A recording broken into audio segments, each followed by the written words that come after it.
Bueno, quiero darle el micrófono al doctor Jorge Bernardo Santoyo Millán. Él es especialista en insuficiencia cardíaca, ecocardiografía, de una formación avanzada en el curso de posgrado de insuficiencia cardíaca del Centro del Corazón de Zúrich en Londres. Tiene mucha experiencia con enfermedades metabólicas y el abordaje integral del paciente cardiovascular y del paciente crítico. Por favor. Gracias.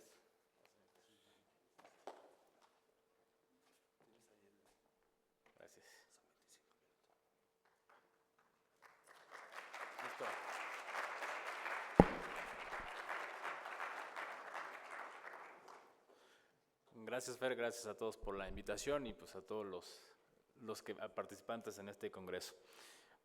Vamos a retroceder también un poquito más después de la plática fabulosa del doctor Sierra y del doctor Gómez.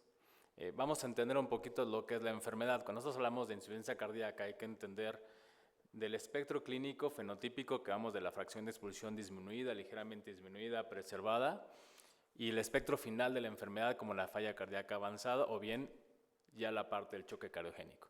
Pero entender que todo viene de una alteración estructural o funcional. Y esa alteración estructural o funcional va a condicionar pérdida de la contractilidad o pérdida de la relajación de ese ventrículo y entonces va a dar el espectro de la enfermedad cardíaca. ¿Qué enfermedad es? Pues finalmente el conjunto de signos o síntomas que pueden ser predominio congestivo, predominio hipoperfusión, es decir, el perfil hacia la hipoperfusión.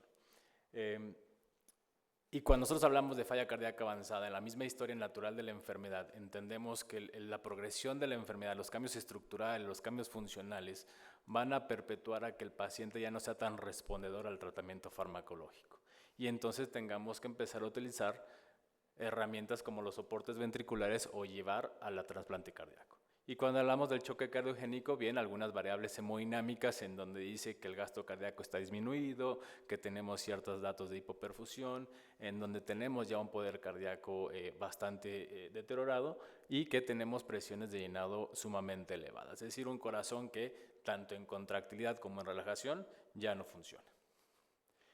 Ya lo mencionó un poquito Fer, el espectro global de la enfermedad, en donde tenemos una incidencia y una prevalencia alta y que va incrementando porque las comorbilidades o los factores de riesgo pues estamos dejando de controlarlos de manera efectiva en la medicina preventiva, pero que finalmente la migración un poquito de los fenotípicos, es decir, el paciente con fiebre reducida sabemos que es el paciente isquémico, el paciente con fiebre preservada sabemos que es el paciente hipertenso, obeso, que si nosotros descuidamos va a progresar a la isquemia y después vamos a migrar nuevamente a la fracción de expulsión disminuida. Entonces, tenemos que entender el problema desde los factores de riesgo y cómo si nosotros no controlamos vamos a migrar a estados más avanzados de la enfermedad.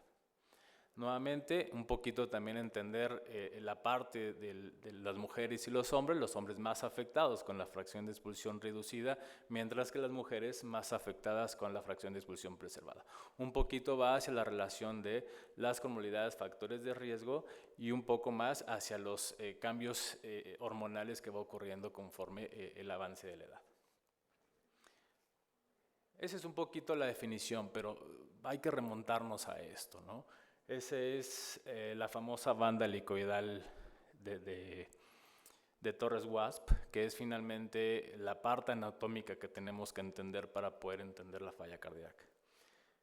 Es una banda muscular que va a confluir dos bucles, principalmente un bucle interno, un bucle externo, que está configurado de fibras miocárdicas, que conforme esa banda muscular se pliegue y se despliegue en sí, pues va a ir formando las fibras horizontales, circunferenciales, bucles descendentes, bucles ascendentes, y que en la torsión, imagínense que están torciendo ustedes una toalla, finalmente en la torsión eso va a generar la contracción del corazón, y en la distorsión va a generar la relajación o succión. Normalmente el corazón se tuerce de manera horaria y antihoraria. Antihoraria en la parte del ápice, horaria en la parte basal, y eso va a permitir que la torsión genere un acortamiento en la parte longitudinal y en la parte circunferencial y va a contribuir a lo que es la contracción. ¿Qué necesitamos nada más de torsión? 15-20 grados son suficientes para nosotros llevar a fracciones de expulsión del 60%. Por eso entonces entendemos cuando un miocardio se vuelve fibrótico, cuando la matriz y el citoesqueleto de ese miocardio se comienzan a fibrosar, entonces ya no tenemos una buena torsión y entonces mermamos en la contracción de ese miocardio. Entonces esto es lo más importante para entender la falla cardíaca. Entonces la torsión ventricular es nada más la parte del acortamiento longitudinal circunferencial de ese corazón y la distorsión es finalmente la parte de la relajación. ¿Qué es importante aquí recordar? Las 4 fases de la diástole, las 2 fases de la sístole, porque entonces en los periodos isovolumétricos que tiene el corazón en sístole y en diástole es cuando permitimos nosotros una torsión y distorsión no secuencial, sino sincrónica y entonces ayudar a un funcionamiento global del corazón adecuado. Fisiopatológicamente, pues ya nos había explicado el doctor Sierra un poquito hacia la fisiopatología del choque cardiogénico, que no es diferente a la parte de la falla cardíaca, pero todo va a empezar a un insulto miocárdico, es decir, la hipertensión que comenzó a hacer rígidas las arterias, que comenzó a fibrosar el miocardio, la isquemia que generó una inflamación y fibrosis en el miocardio, diabetes, obesidad, etcétera, etcétera. Pero finalmente todo esto va a llevar a mecanismos inicialmente compensadores y los 2 mecanismos más principales es neurohormonal y simpático. Simpático finalmente al aumentar la frecuencia cardíaca y neurohormonal al tener una reabsorción de sodio y agua. Son mecanismos importantes que inicialmente son compensadores, pero conforme avanza la enfermedad terminan siendo perjudiciales, generando que el miocardio se vuelva hipertrófico, que se comienza a ver una apoptosis de los miocitos y finalmente que exista un estrés continuo de ese miocardio y comenzamos a tener trastornos en movilidad o en relajación. Importante entonces nosotros reconocer que estos mecanismos compensadores van a impactar en una ley, en la ley de Frank-Starling, y finalmente al impactar en la ley de Frank-Starling impacta en la ley de Laplace y al final de manera global en unas curvas que nosotros sacamos en cardiología que son las curvas de presión-volumen. Ya las explicaba el doctor Sierra un poquito dentro de sus diapositivas, pero entendiendo cómo el corazón va a soportar cierto grado de volumen, cierto grado de presión y conforme el miocardio se remodela, se reestructura, cambia de función de una forma helicoidal a una forma esférica, el corazón va entonces a distorsionarse, la estructura va a estar más alterada y va a empezar a manejar o va a requerir mayores presiones para tener una buena funcionalidad. Y entonces esto, si nosotros lo mantenemos, el corazón va a terminar claudicando eventualmente. Esta es finalmente la cascada y es una espiral y esa espiral se va a convertir en una bolita de nieve.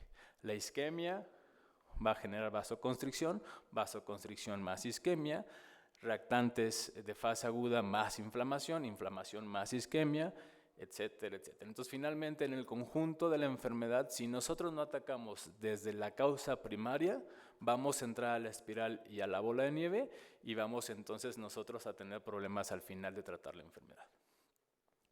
Las manifestaciones clínicas, entonces, ¿cuándo van a ser? Cuando este corazón estructuralmente y funcionalmente se comienza a perder su función, son la parte congestiva, que habíamos hablado de presiones de llenado, o la parte de hipoperfusión, en donde el corazón ya no va a ser suficiente para satisfacer las demandas metabólicas que va a tener el cuerpo.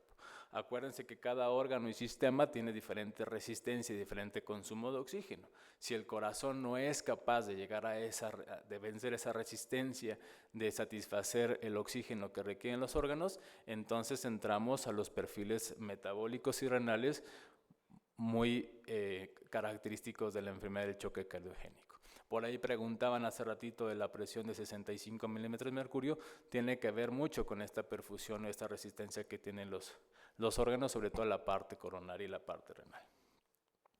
Entonces nosotros podemos clasificar la falla cardíaca en estos fenotipos, dependiendo si el paciente está congestivo hipoperfundido, si el paciente está seco hipoperfundido, si el paciente está congestivo y no hipoperfundido. Es decir, nosotros vamos a tener diferentes variables hemodinámicas para nosotros poder clasificar a la falla cardíaca, ya sea en los estadios del Stevenson o en los estadios de Forrester, si tenemos las variables hemodinámicas, pero finalmente poder guiar el tratamiento de la falla cardíaca. Esto es importante porque esta es la historia natural de la enfermedad. Nosotros tenemos los factores de riesgo, el paciente obeso, el paciente diabético, el paciente hipertenso. Tenemos estos estadios que si nos vemos en la clasificación de la AJAS, tienen los pacientes en clasificación A, es decir, el paciente que puede tener un poco de riesgo. Y que si nosotros no controlamos estos factores de riesgo, entonces el paciente ya va a desarrollar el diagnóstico de falla cardíaca. Y si nosotros no ayudamos a ese paciente, va a comenzar el paciente a caer en la enfermedad.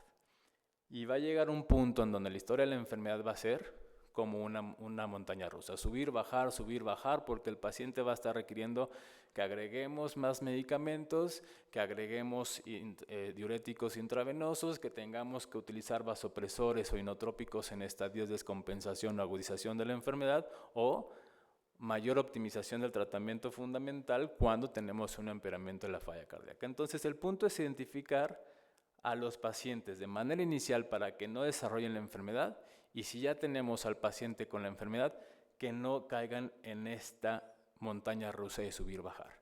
Porque si nosotros caemos acá, sin duda vamos a llegar a esto, a la falla cardíaca avanzada y de manera ya más hacia la parte final, hacia el choque cardiogénico. Entonces, este es nuestro punto donde nosotros tenemos que impactar si ya tenemos al paciente con falla cardíaca. Decía Fer hace ratito que tenemos que reconocer, que tenemos que ser precisos. Si tienes al paciente ya en falla, tenemos que reconocer este punto, porque este punto va a ser la clave si le vamos a poder ofrecer algo más al paciente, es decir, ofrecerle terapias de soporte, ofrecerle un trasplante o ya ser paliativos. La idea es nunca llegar a ser paliativos, tratar siempre de ofrecerle lo que tenemos a la mano para que el paciente pueda tener una buena calidad. El punto de transición es entonces el punto en donde el paciente va a caer en el empeoramiento y va a migrar hacia la avanzada y finalmente hacia el choque cardiogénico. ¿Por qué es importante? Le mencionaba Fernando, por la mortalidad. Fíjense, la mortalidad por cada año de admisión finalmente va incrementando la mortalidad. Y desde el principio tenemos 0.2 y llegamos hasta 10 veces más de mortalidad con esos pacientes. Por cada readmisión que tiene el paciente de falla cardíaca, incrementa su mortalidad. Entonces, el punto es reconocer esos pacientes que están en declive o que están empeorando, que se están descompensando, para nosotros poder reducir la mortalidad de los pacientes. Esta es la mortalidad, finalmente la prevalencia de la mortalidad en los pacientes que tienen falla cardíaca avanzada, finalmente en la comparativa de los pacientes hombres contra mujeres, en donde los hombres, por ser cardiopatía isquémica, fracciones de expulsiones más reducidas, más deterioradas, tienen un poco más de impacto en su mortalidad contra las mujeres. Pero finalmente va a llegar un punto, o están llegando en un punto en donde las mujeres se están comportando igual. ¿Por qué? Porque estamos descuidando sus factores de riesgo. La sobrevida finalmente, conforme avanza el tiempo y con el paciente ya en falla cardíaca, va reduciendo. Aquí yo diagnostiqué, el paciente se empezó a hospitalizar más y vean cómo finalmente a los 4 años el paciente ya tiene una sobrevida de menos del 10%. Por eso es importante identificar de manera pronta al paciente. Y si nosotros vamos hospitalizando cada vez más frecuente al paciente, entre más hospitalizaciones, más mortalidad. Entonces, ese es el punto de que nosotros tenemos que identificar al paciente de manera oportuna. Esto ya lo explicaba un poquito Fernando hacia las etiologías y el impacto del choque cardiogénico. Entonces, nosotros tenemos que entender aquí, ok, es nada más una descompensación que tiene el paciente de falla cardíaca, solamente requirió que lo hospitalizáramos para darle un poquito de diurético intravenoso, o realmente estamos entrando en la falla cardíaca avanzada. Es un poco difícil distinguirlos, fíjense cómo finalmente los dos van a confluir en características similares, pero algo muy importante es el paciente, individualizar al paciente. Yo lo tenía bien y de repente requirió que yo le subiera más, que yo le bajara al betabloqueador porque ya está hipotenso, que yo le bajara más al entresto porque el paciente está hipotenso, que yo le tuviera que suspender la espironolactona porque ya hizo hipercalemia, que yo tenga que suspender tratamientos porque el paciente ya hizo lesión renal, o que tú tenga que estar hospitalizando frecuentemente al paciente porque está requiriendo inotrópicos y vasopresores para mantener su función de bomba. Entonces, es lo importante identificar las características del paciente para ver si sigo en esta parte o ya estoy en esta parte. Si ya estoy en esta parte, ya voy tarde. Tengo que identificar aquí al paciente para poder ofrecerle las terapéuticas. Entonces, nosotros podemos clasificar al paciente en los estadios A, B, C, D. Sabíamos que el paciente D es el paciente clásico que tenemos en falla cardíaca y el D es el paciente que tenemos en falla cardíaca avanzada. Hay una nueva subclasificación que es la C2, es decir, el que está entre el C y el que está en el D. Es el paciente que ya tiene indicios bioquímicos de alteración renal, de alteración hepática, que ya tenemos bajo gasto cardíaco, pero que alcanza todavía para satisfacer demandas, que tenemos un paciente ya de edad avanzada que comienza con un síndrome de fragilidad. Este es el paciente que está en C2. Y este C2 es el paciente en donde yo tengo que impactar antes de mirar la falla cardíaca avanzada. Entonces, si yo pongo o todas las escalas que tenemos para clasificar en falla cardíaca, estructuralmente A, B, C, D, tenemos al paciente CD en falla cardíaca, tenemos el paciente en clase funcional 3, 4, que son síntomas en reposo o en esfuerzos muy ligeros, y el paciente en el SCAI en el choque cardiogénico. Es decir, el paciente que ya está en el C2 es un paciente que ya está migrando hacia un inicio del choque cardiogénico. Si ya migramos al D, es el paciente que ya está en choque cardiogénico y es donde van a entrar medicamentos como los inotropos, como los vasopresores. Y si yo clasifico todavía en la avanzada, en el Intermax, que es la clasificación para los avanzados, Intermax 1 es el paciente que está en choque cardiogénico SCAI, que tenemos en una falla cardíaca refractaria, y son los pacientes que ya voy demasiado tarde para ofrecerles una terapéutica. La idea es alcanzar a los pacientes antes de que migren este D, y son finalmente en Intermax 4-3, en SCAI B o C, y esos son los pacientes que yo les puedo ofrecer una buena terapéutica para poder recuperarlos. Entonces, esto es lo importante, redefinir y reestratificar constantemente a mi paciente. ¿Por qué? Porque si yo no lo hago, voy a llegar a que la mortalidad disminuya. Si yo agarro francamente al paciente en el SCAI C, en un Intermax 3-4, y yo lo asisto, voy a ofrecerle más tiempo de sobrevida que si no lo agarro de manera oportuna. Y lo mismo pasa con el paciente trasplantado. Entonces, finalmente la idea es agarrar al paciente en estadios avanzados. Entre más criterios de severidad tenga el paciente, más mortalidad, menos sobrevida. Y ya lo explicaba un poquito el doctor Daniel, cómo el paciente no se comporta en un solo perfil hemodinámico. El paciente va migrando, es muy dinámico, lo puedo tener ahorita yo hipoperfundido y después lo puedo tener congestivo. Finalmente el paciente tiene una heterogeneidad hemodinámica. Y eso es lo complejo finalmente, eso es lo que nosotros en las terapias intensivas, unidades de cuidados coronarios de urgencias tenemos que entender y tenemos que adaptar nuestro tratamiento basado en el perfil hemodinámico en el que está el paciente. Es variable y por lo tanto el tratamiento es continuo. Esta es la parte importante del paciente en falla cardíaca. ¿Toleras o no toleras el tratamiento? ¿Estás lesionando tu riñón? ¿Estás generando desequilibrio electrolítico? ¿Estás teniendo datos de hiperporción o no? Esta es la parte importante para ver si yo estoy entrando a fallas cardíacas avanzadas y por lo tanto requiere asistencias, o es un tratamiento que solamente tuvo un episodio de empeoramiento. Entonces, es importante que ustedes sepan reconocer. Sé que el paciente tiene disnea, que el paciente tiene estertores, que el paciente se edematizó, que tiene ingurgitación yugular, que no puede caminar de 6 metros porque ya se cansó. Ese es el paciente en falla cardíaca. Pero cuando yo requiero hospitalizarlo continuamente para darle inotropos, cuando yo tengo que incrementar de manera importante la cantidad de diurético y pasarlo a intravenosos, cuando yo tengo que hospitalizarlo continuamente, el paciente tiene arritmias y tengo que utilizar dispositivos avanzados como resincronizadores, desfibriladores, cuando el paciente ya tiene lesión renal o tiene ya alteraciones en las enzimas hepáticas, es el paciente que ya requiera que yo lo asista de manera pronta, si no, ya no lo voy a poder sacar.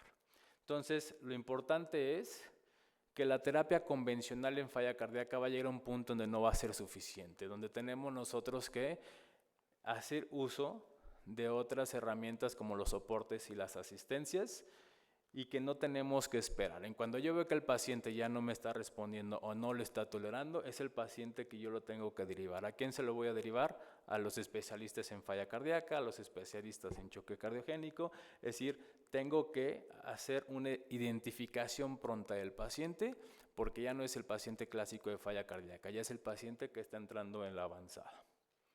Entonces, mis implicaciones terapéuticas del paciente en falla cardíaca va a migrar desde la parte de los factores de riesgo para que no desarrollen la enfermedad, la parte de los fármacos cuando ya tienen la enfermedad, el Entresto, el espironolactona, los beta-bloqueadores, los SGLT2, los GLP-1 ahorita en la falla cardíaca preservada, y irlo siguiendo en el tiempo. El paciente está deteriorando, entonces pues comenzamos con diuréticos intravenosos, comenzamos con inotrópicos y vamos a migrar hasta la parte de la asistencia o la parte quirúrgica si el problema es valvular, si el paciente es coronario, si es una revascularización. Es decir, el tratamiento no es solamente farmacológico, pero tengo que identificar cuál es el fenotipo del paciente para que entonces nosotros podamos ofrecer la mejor terapéutica. Y al final, pues de esto es a lo que se va a hablar mucho en esta charla, que es, bueno, más bien en este congreso, que es un poquito hacia los soportes, ¿no? A cómo vamos a soportar al corazón que está claudicado para poder nosotros sacarlo adelante y el paciente todavía tenga una buena sobrevida. Y eso sería todo. No sé si tengan alguna pregunta.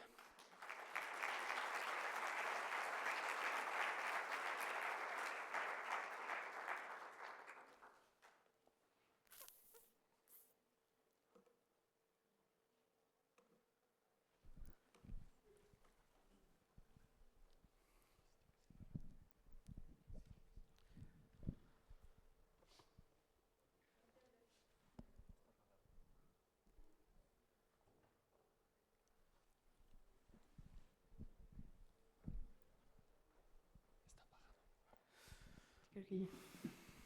Muchas gracias por su ponencia, doctor. Una de mis preguntas es, en su experiencia, ¿cuál es la mayor causa de las descompensaciones en estos pacientes? Y sobre todo a residentes de cardiología, ¿qué nos recomendaría al tratar o con las nuevas terapias que tenemos para implementarlas de manera temprana?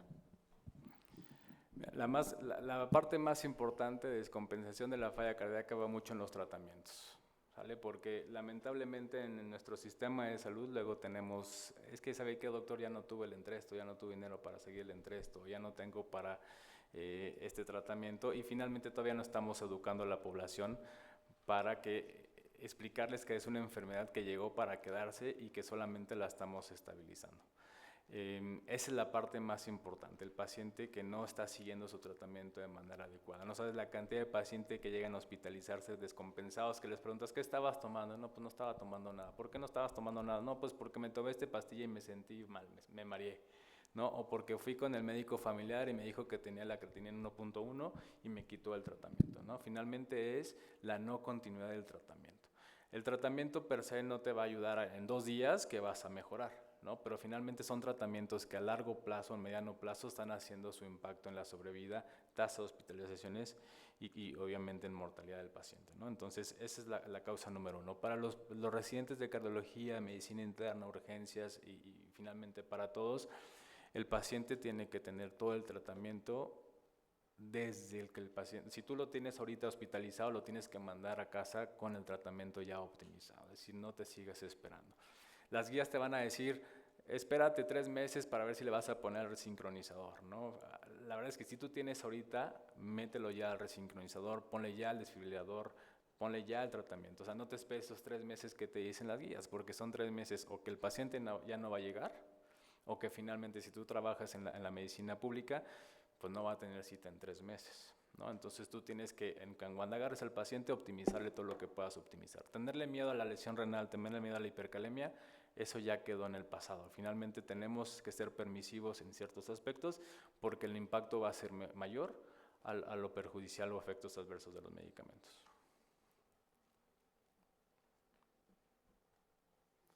Muchas gracias. Bueno. Muchas gracias. Excelente práctica, doctor. Luego preguntarle, ya veíamos un paciente que veíamos la gráfica de insuficiencia cardíaca que va empeorando a la avanzada y la importancia de identificarlo. Aparte de un paciente que tenemos con tratamiento que se lo estamos cambiando, que reingresa, ¿hay algún método por ecocardiografía o por resonancia que también nos dé esa, como para decidir ya está en avanzada y iniciar paliativos, esa parte de lo clínico? No es más la parte clínica, porque finalmente tú puedes tener ahorita al paciente descompensado y te va a tener que tienes una insuficiencia mitral severa, ¿no? Y que lo puedes ver por eco, por resonancia, lo que quieras, ¿no? Finalmente es la parte clínica y sobre todo la parte bioquímica, ¿no? Ya existen ahorita dispositivos con los cardiomems que te van guiando un poquito hacia cómo están las presiones pulmonares, un poquito indicios de cómo está comportándose las presiones intracardíacas, pero lo más importante es la parte clínica, ¿no? Va a estar muy variable en la parte de las imágenes. ¿Te pueden ayudar al pronóstico? Sí, le puedes hacer la resonancia y ves que está todo fibrótico, pues es un paciente que a lo mejor ya no le vas a poder ofrecer más estrategias, o ya no es viable, por ejemplo, si hace un paciente que tiene isquemia, pues ya no le vas a ofrecer otras estrategias, ¿no? Entonces la parte clínica es lo más importante. Sí, gracias.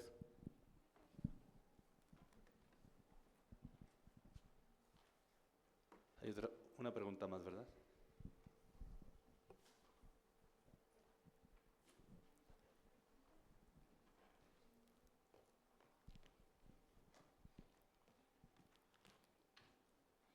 Perdón, gracias. Muchas gracias por la ponencia. Mi pregunta es, mencionó como 2 veces que el fenotipo isquémico es como más prevalente en hombres y pues mi duda va, si eso tiene que ver como meramente con factores protectores en mujeres en cuanto, por ejemplo, estrógenos, o si hay algo más, porque no sé si sería como simplificarlo, pues algo muy pequeño, únicamente decir que tiene que ver con las hormonas, no sé si hay algo más. Tiene sin duda, en la parte de los estrógenos son protectores. Finalmente, cuando tú hablas un poquito de la mujer posmenopáusica, incrementamos su riesgo cardiovascular en cuando el paciente todavía tiene su periodo, ¿no? Es un parte muy importante la parte hormonal y sobre todo porque nosotros los hombres tendemos más hacia la grasa visceral. Y la grasa visceral es una parte muy inflamatoria, es algo que va a predisponer inflamación, va a predisponer a grasa epicárdica y eso va a producir al paciente con más factores de riesgo. Y va a sonar chiste, ¿no? Pero ¿quiénes decimos que no necesitamos ir al médico? ¿No? Entonces nos dejamos pasar más las cosas o le damos menos importancia y entonces llegamos más graves, ¿no? Y al más graves finalmente dejamos avanzar más las enfermedades. Pero si hablamos un poquito orgánicamente, pues, ciertamente la parte hormonal y 2, la grasa visceral. Ok, gracias. ¿No? De nada.